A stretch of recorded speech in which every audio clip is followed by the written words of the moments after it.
అడ్డంకులు లేకుండా సాగాలి. స్పీకర్గా ఎన్నికైనటువంటి అనంతరం ఇది ఈ లోక్సభలో స్పీకర్గా విపక్ష అభ్యర్థి సురేష్పై విజయం. సురేష్ అనేటువంటి ఎంపీ కేరళ నుంచి వారు ప్రాతినిధ్యం వహిస్తున్నారు. దళిత సామాజిక వర్గానికి సంబంధించినటువంటి వ్యక్తి. బాగుంది. కాంగ్రెస్ పార్టీ ఏం చేసింది?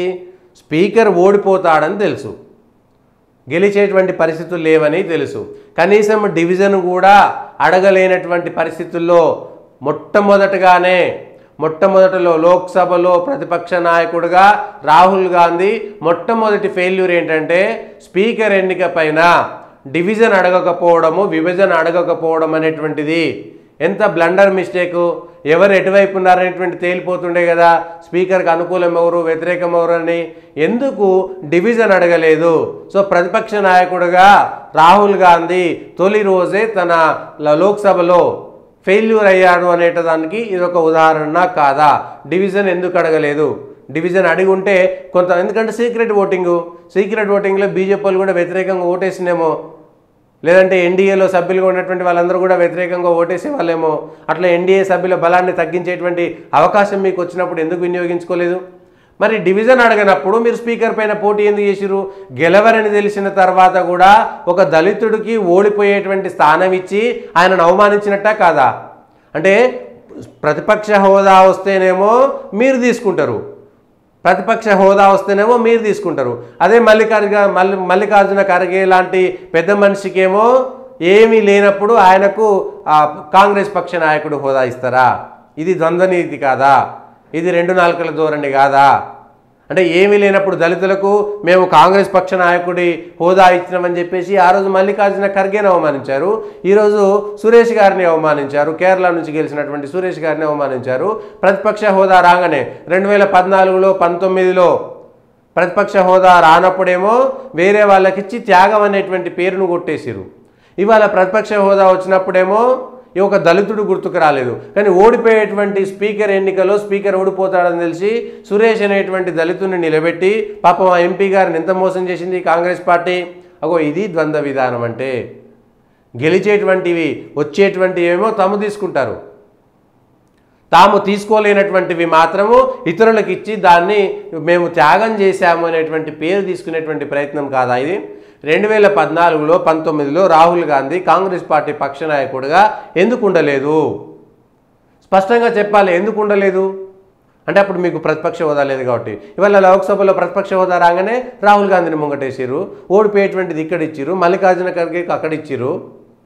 ఇవి 2 నాలుకల ధోరణులు, ఏమంటారో దానికి సంబంధించినటువంటి మాటలను ప్రజలు చెప్పాలి. నిజమా అబద్ధమా కాదా అనేటువంటిది ప్రజలు విచక్షణతోటి ఆలోచించేటువంటి గుణం ఉన్నటువంటి వాళ్ళు కాబట్టి ప్రజలకే వదిలేయాల్సిందే. ఎవరు ఏది నమ్మినా కూడా. విపక్ష నేతగా రాహుల్ని లోక్సభ విపక్ష నేతగా గుర్తిస్తున్నట్లు స్పీకర్ ఓం బిర్లా ప్రకటించారు. 1977 2వ సెక్షన్ ప్రకారం రాహుల్ని విపక్ష నేతగా ప్రకటించారు. 16, 17వ లోక్సభలో కనీసం 10% సభ్యుల బలం లేని కారణంగా ఏ పార్టీకి విపక్ష హోదా దక్కలేదు. తొలిసారి రాజ్యాంగ పదవిని స్వీకరించారు రాహుల్. కేబినెట్ మంత్రి హోదాతో సమానమైన విపక్ష నేత హోదాలో రాహుల్కు ఒక ప్రైవేట్ కార్యదర్శి, ఇద్దరు అదనపు ప్రైవేట్ కార్యదర్శులు, 2 వ్యక్తిగత సహాయకులు, ఒక హిందీ స్టెనో, ఒక క్లర్కు, ఒక శానిటేషన్ వర్కరు, 4 ప్యూన్లను కేంద్రం సమకూరుస్తుంది. 1954 చట్టం 8 సెక్షన్ 77 చట్టాల ప్రకారం జీతభత్యాలు చెల్లిస్తుంది. Lokpal, CEC, EC, CBI director, CVC, CIC, ఎన్హెచ్ఆర్సీల నియామకాల ప్యానెల్లో ఇకపై రాహుల్ సభ్యునిగా ఉండనున్నారు. తొలిసారి రాహుల్ 2004 అమేథీలో విజయంతో పార్లమెంట్లోకి అడుగుపెట్టారు. ఇది విషయం, అర్థమైంది కదా. ఇవన్నీ వస్తాయి ఆయనకు. ఇంతమంది, ఒక ప్రైవేట్ కార్యదర్శులు, అదనపు కార్యదర్శులు, వ్యక్తిగత సహాయకులు, స్టెనో, ప్యూన్లు 4, ఒక ప్యూను, ఒక శానిటేషను, ఇంతమంది, ఒక బంగ్లా, కేంద్ర మంత్రి హోదా, ఇవన్నీ వస్తాయి కాబట్టి అవన్నీ అనుభవించేదేమో రాహుల్ గాంధీయా? మళ్ళీ కొంత తెలివిగానో లేకపోతే ఇంకొక రకంగానో ప్రశ్నించవచ్చు. రాహుల్ గాంధీ 2004లోనే ఎంపీ అయినప్పుడే 2004లో 2014లో ప్రధానమంత్రి అయ్యేది కదా, ఎందుకు కాలేదని ప్రశ్నిస్తారు. అది త్యాగం కానే కాదు. 2004లో 2014లో మీరు చేయదలుచుకోలేదు కాబట్టి చేయలేదు, అంతే. అప్పుడున్నటువంటి పరిస్థితుల్లో రాహుల్ గాంధీకి ప్రధానమంత్రి ఇస్తే ఎట్లాంటి పరిస్థితులు ఉంటాయో తెలుసు కాబట్టి ఇవ్వలేదు.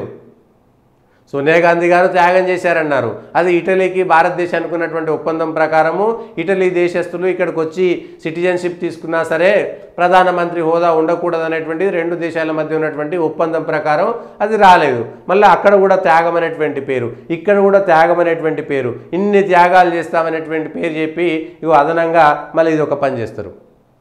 అక్కడ రెండు నాలుకల ధోరణే ఏది ఎమర్జెన్సీ విషయంలో, ఇక్కడ కూడా పదవుల విషయంలో రెండు నాలుకల ధోరణి. మళ్ళా ఇదే విషయంలో నేను కాంగ్రెస్ పార్టీని విమర్శిస్తున్నాను కాదు, తప్పనిసరి పరిస్థితుల్లో చెప్పాల్సినటువంటి విషయాలు. వాళ్ళ రెండు నాలుకల ధోరణి ఎట్లుంటుందంటే, ఇంకొకటి కాంగ్రెస్ విదేశీ విధాన అధిపతిగా మళ్ళీ పిట్రోడా, శ్యామ్ పిట్రోడా అనేటువంటి వ్యక్తిని 2 నెలల క్రితం తీసేసిర్రు. ఎందుకు? ఈ దక్షిణాది వాళ్ళంతా కూడా ఆఫ్రికన్ల లాగా ఉంటారు, ఉత్తరాది వాళ్ళంతా ఏదో ఏంది వాళ్ళు వెస్టర్న్ వాళ్ళలాగా బ్రిటిషర్ల లాగా ఉంటారు, ఇట్లా 4 ప్రాంతాల వాళ్ళు 4 రకాలుగా ఉంటారు. దేశంలో కాంగ్రెస్ అధికారంలోకి వస్తే పైసలు ఎక్కువ వాళ్ళ దగ్గర ఉంటే వాళ్ళందరికీ జాతీయకరణ చేస్తాము, డబ్బులను అందరినీ కూడా పంచేస్తాము, ఆస్తి పంపకాలు చేసి పడేస్తామని చెప్పడంతో కాంగ్రెస్ పార్టీ భయపడి తీసేసింది. మళ్ళీ ఏమైంది?